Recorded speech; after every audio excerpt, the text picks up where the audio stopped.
یک دفعه انفجار شد یکم کار ما بیخیش معلوم نشد طرف شده بود.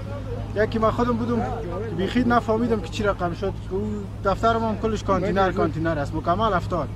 او که 70 دیگه محمود تو بر آمدم خوب خیر بیام کارای ما بردیم تا شبخانه جمهوریت. دمری ما انفجار شد کمپانی دنیا رو مرده و زخمی گرفته نمیگم چقدر وایس وضعیت به لحاظ خدا ببین سرش نیست از این کجا میاد